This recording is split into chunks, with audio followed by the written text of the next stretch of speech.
அன்பு நண்பர்களே, அனைவருக்கும் அன்னை சமையல் உமாவின் அன்பான வணக்கங்கள். இன்னைக்கு அன்னை சமையல் நம்ம பார்க்க போகிற ரெசிபி எண்ணெய் கத்திரிக்காய் குழம்பு. வாங்க எப்படி செய்யறதுன்னு பார்க்கலாம். முதல்ல 1/2 டீஸ்பூன் மிளகு,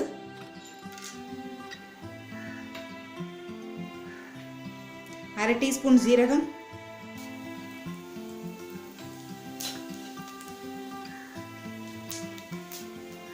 2 காஞ்ச மிளகாய்,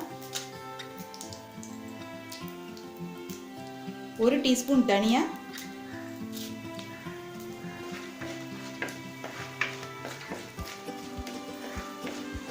அடுத்தது 5 பல் பூண்டு,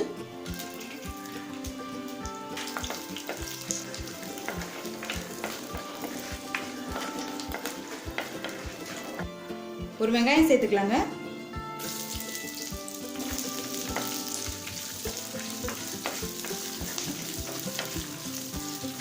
இப்போ வெங்காயம் நல்லா வதங்கிடுச்சுங்க.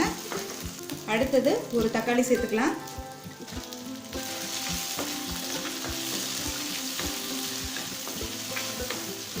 இப்போ தக்காளி நல்லா வதங்கிடுச்சுங்க. 1/4 கப் தேங்காய் துருவல் இதில் சேர்த்துக்கலாம்.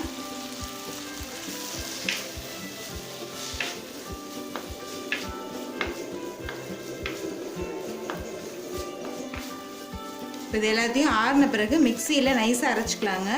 கொஞ்சமாக தண்ணி சேர்த்து அரைச்சா போதும். கடாயில் தேவையான அளவு நல்லெண்ணெய். இந்த குழம்புக்கு நீங்கள் நிறைய எண்ணெய் யூஸ் பண்ணுங்க, அப்போ தான் குழம்பு டேஸ்ட்டாக இருக்கும். அடுத்து 1 டீஸ்பூன் கடுகு,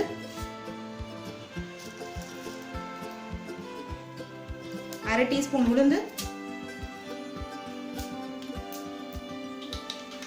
அடுத்தது கொஞ்சம் கருவேப்பிலை சேர்த்துக்கலாம்.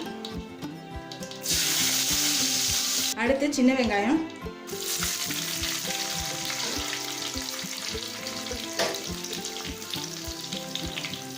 நீங்கள் விருப்பப்பட்ட ஒரு பெரிய வெங்காயம் போட்டுக்கோங்க. இப்போ வெங்காயம் நல்லா வதங்கிடுச்சுங்க. அடுத்து 1/4 டீஸ்பூன் மஞ்சள் தூள், 2 டீஸ்பூன் மிளகாய் தூள், 1 டீஸ்பூன் தனியாத்தூள். ஏற்கனவே நம்ம மசாலா அரைக்கும் போது 2 மிளகாய் போட்டிருக்கோம், கொஞ்சம் தனியாக போட்டிருக்கோம், அதனால தான் கொஞ்சம் கம்மியாக போடுறேன். நீங்கள் விருப்பப்பட்டீங்கன்னா மிளகாத்தூள் இன்னும் கொஞ்சம் கம்மியாக கூட போட்டுக்கலாம். நல்லா 1 நிமிஷம் வரைக்கும் வதக்கிக்கலாங்க. அடுத்தது கத்திரிக்காயை சேர்த்துக்கலாங்க. கத்திரிக்காயை பின்னாடி இது மாதிரி 4ஆக கட் பண்ணி சேருங்க. 5 கத்திரிக்காய் போட்டுக்கலாம். கத்திரிக்காயை நல்லா எண்ணெயிலே வதக்கிடுங்க.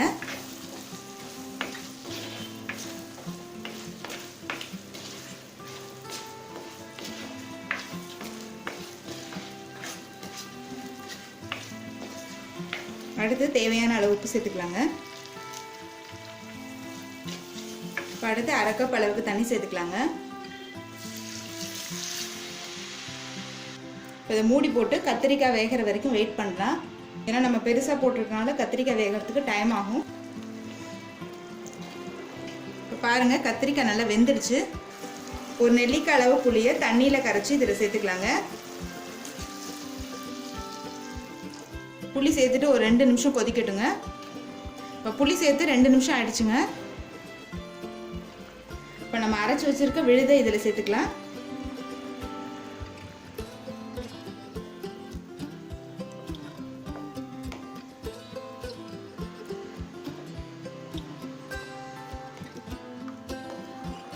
எண்ணெய் நல்லா பிரிஞ்சு வர்ற வரைக்கும் வெயிட் பண்ணலாங்க.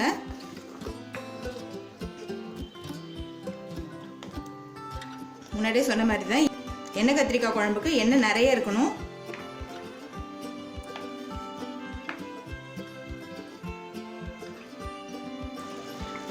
இப்போ பாருங்கள், எண்ணெய் பிரிஞ்சு வந்துருச்சுங்க.